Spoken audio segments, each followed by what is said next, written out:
الذين آمنوا اے ایمان ولو لا يسخر توکی دنکی مذاق تنوڑوی قوم یو قوم من قوم دبل قوم مسخرہ دکسی مذاق دیئی صحابه کی دبل سپکاوی دبل ولا رسوئی بھی ورکی دسی مذاق دا مسخرہ یہ اس هذا مذاق صحابه کی دبل سپکاوی نوی نو دغا مذاق یہ جائز دے اور دغا مذاق کلا کلا دا بیا مسنون اور مستحب هم دے ستا مقصد دا کی چیرہ دبل دیلجوی ورکی وشی لکه څرنګه پلار کله کله خپلو بچو سره داسې مذاق وکړي اندرنګې استاد خپلو شاګردانو سره وکړي اندرنګې یو مشر کشر سره وکړي داسې مذاق نو دغه مذاق بیا جایز دی او مسنون دی لکه څرنګه خوب پیغمبر صلی الله علیه وسلم ته یو صحابي راغلو اور مطالبات وکړل ورنه وکړه چې اے د الله پیغمبر صلی الله علیه وسلم ما ته د اوښ ضرورت دی که بیت المال نه ما ته اوښ میلاو شي پیغمبر علیه السلام ورته وویل چې اوښ خو نشته خو د اوښې بچی به درته درکړم نو هغه ورته عرض وکړو ای د الله پیغمبر صلی الله علیه وسلم نو ما اوښ پکار دی چې زه ورباندې سورلي وکړم سامان ورباندې راوړم د اوښې بچي باندې به څه کوم نو پیغمبر علیه السلام ورته وفرمیل چې هر اوښ هغه د اوښې بچی خو دی که نه هغه خو داسې نه چې خپله پیدا وکړي اندرنګې خوب پیغمبر صلی الله علیه وسلم ته یوه ګولي زنانه راغله ورته عرض وکړو ای د الله پیغمبر صلی الله علیه وسلم ما دپاره دعا وکړه چې الله تعالی ما جنت ته داخله کړي زه جنتي شم پیغمبر علیه السلام ورته وفرمیل چې ګولیګانې جنت ته نشي تللی نو دې هغه زنانه په ژړا شوه او وورتله چې ښه ګولیګانې او جنت ته نشي تللی دا به څه کېږي نو پیغمبر علیه السلام ورپسې جواب واستولو هغه ګولي زنانه بیا راوغوښتله اور ورته ارشاد وفرمیل چې ته چې کله جنت ته داخلېږې نو هغه وخت کې به ته ښه ځوانه وې ګولیګانې نشي تللی ځوانانې خو تللی شي ته به دغه بوډاوالي حالت کې نه داخلېږي نو همدارنګې داسې مذاق صحابه کې د بل سپکاوی نه وي د بل تیلجویي وي نو بیا دغه مذاق دا جایز دی اور مسنون اور مستحب دی خو ډېر نه یعنې هر وخت دغه مذهبونه لکه نن سبا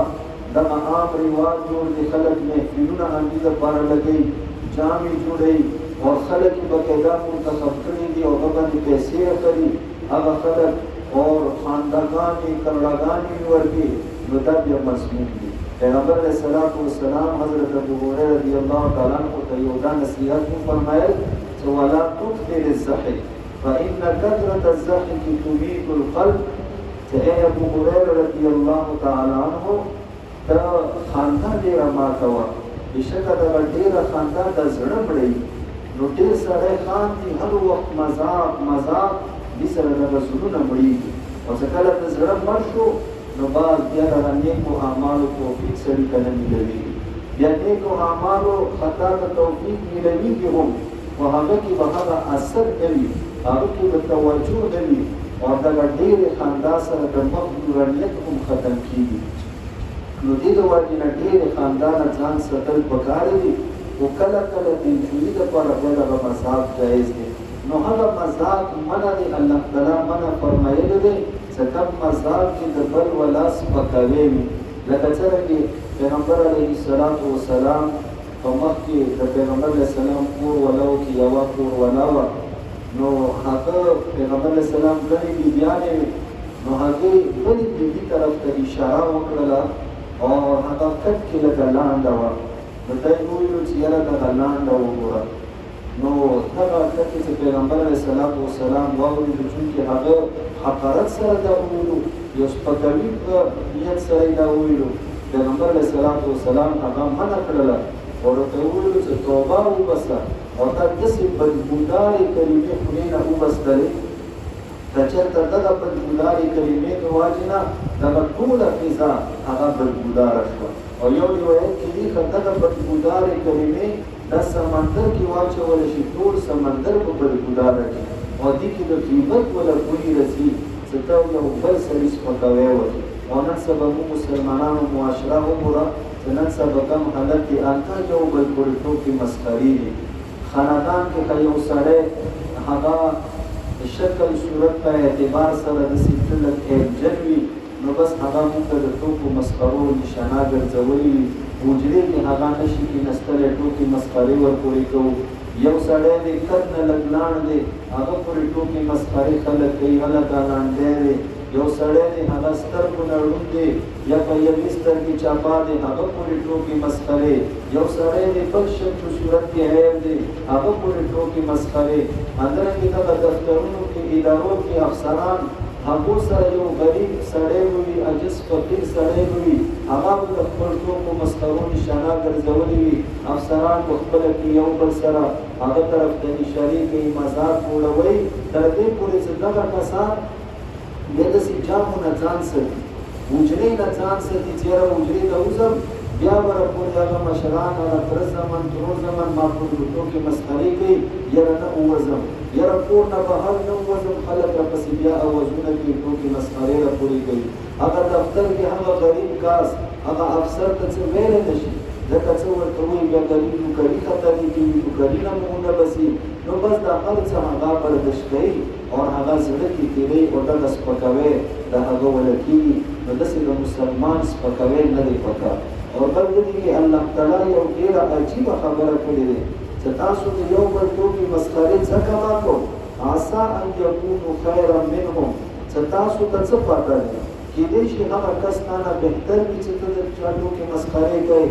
او دغه شکل و صورت لره خو اعتبار نشته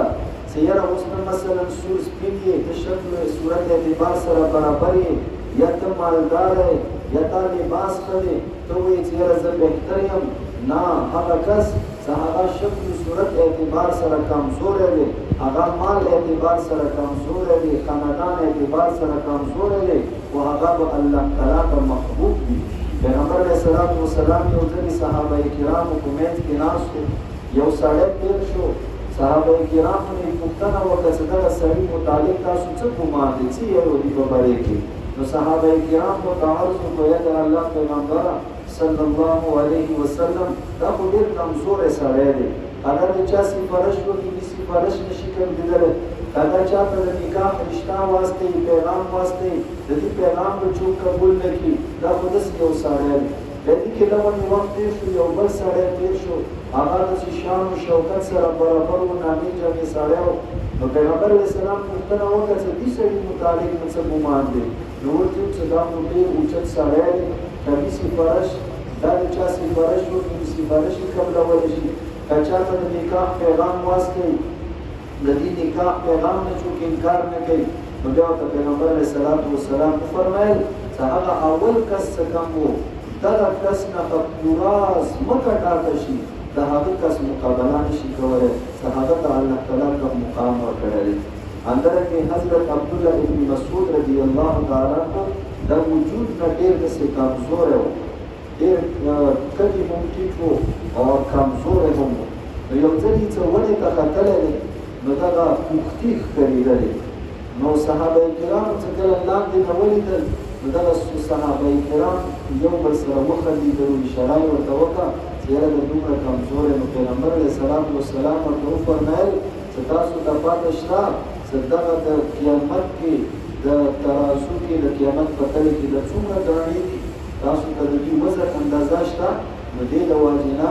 یو بل سپک ګڼل نه دي پکار دا به څه پته لګي ته خو صحیح دی په ځان باندې ډېر نازېږي او زه داسې یم او زه داسې یم ما حجونه کړي دي او ما تبلیغونو کې وختونه لګولي ما علم کړی او زه هر وخت جومات کې یم او دغه سړی هغه به یو ځل د الله نوم اخیستل چې هغه کوم ډال سره اخلي هغه به الله تعالی ته محبوب وي د تا وله پوره شپې عبادت نه د تا وله پوره شپې د قرآن ختمونو تلاوتونو نه هغه به یو بله داسې یو نیک عمل کوي چې هغه د وجې نه به هغه الله تعالی ته محبوب وي نو تا وله هېڅ پته نه لګي لکه څرنګه یو بزرګ یو نواب سره خبرې شولې یو نواب زاده و لکه چودریان دي خانان دي کلو باندې بادشاهي وي نو داسې یو د علاقې نواب و نو هغه په لارې باندې یو بزرګ تېر شولو نو دغه بزرګ دغه پولیسانو هغه ولا درباریانو ونیولو او دغه نوابزاده دې راوستل چې ته څنګه په دغه ممنوع لارې باندې تېر شوی. نو چې کله بادشاه دربار ته دغه نوابزاده دربار ته یې راوستلو